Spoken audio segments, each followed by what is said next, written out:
قید خانے میں زیادہ تنہائی محسوس نہ ہو. اجرکم اللہ. عزادارو دو راستے جاتے تھے. بس آپ کی زحمت تمام ہے, آخری جملے ہیں, مجھے معاف کر دینا اگر سخت تھا مصائب, میری مجبوری ہے, خدا کی قسم میں دل سے پڑھتا ہوں, آپ کا میں نے بڑا وقت لے لیا, مجھے معاف کر دینا, ہاتھ جوڑتا ہوں آپ کے سامنے. عزادارو دو راستے تھے جانے کے, ایک سیدھا مدینے جاتا تھا, ایک کربلا سے ہو کے جاتا تھا. سجاد سے کہا زینب نے, بیٹا اس راستے کا انتخاب کرو جس میں میں سب سے پہلے بھائی کی قبر پہ جا کے بھائی سے کچھ باتیں تو کر لوں. عزادارو یہ کاروان چلا ہے, چلتا ہے جب تو روایت ملتی ہے اس سے پہلے کچھ بنی ہاشم کے افراد اور جابر ابن عبداللہ انصاری 40 کا دن تھا, کربلا میں پہنچے ہوئے ہیں. جابر کا غلام ہے, جابر نے فرات سے غسل کیا. جابر غلام کہتا ہے, غلام سے روایت ہے کہ ایک پاؤں جابر اٹھاتے ہیں, ایک رکھتے ہیں, اپنا جوتا اتار دیتے ہیں. غلام کہتا ہے آقا اگر زیادہ گرمی ہے تو جوتا دوبارہ پہن لو.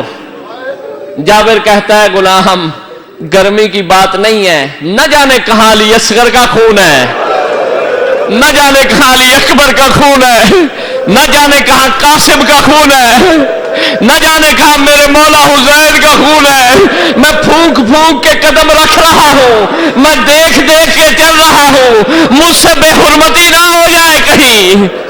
عزادارو جابر مولا کی قبر پہ آتے ہیں. جب زیارت کر رہے تھے نا, جابر گریہ کر رہے تھے, ایک مرتبہ غلام آ کے خبر دیتا ہے کہ کاروان شام کی طرف سے آ رہا ہے. عزادارو جب جابر نے سنا, غلام سے کہا اگر یہ میرا مولا ہوا نا تو میں تجھے آزاد کر دوں گا راہ خدا میں.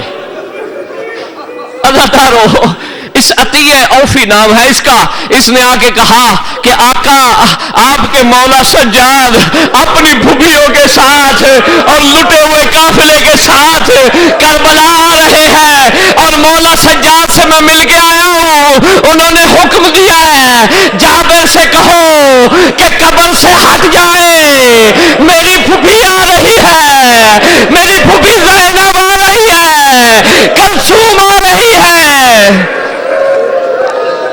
اجرکم اللہ.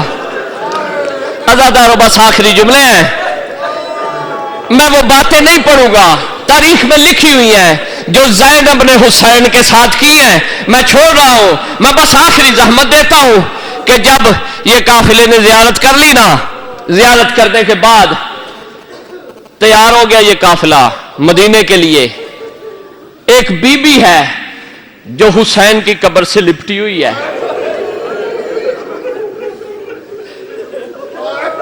ایسے لگتا ہے جیسے روح پرواز کر جائے گی.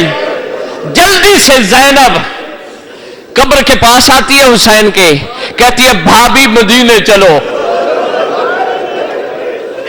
عزادارو رباب سے کہا نا جب زینب نے کہ مدینے چلو, آخری جملہ ہے خوب پرسا دینا, کربلا کو یاد کر لینا, علی اصغر کو یاد کر لینا, رباب کو یاد کر لینا, سکینہ کو یاد کر لینا.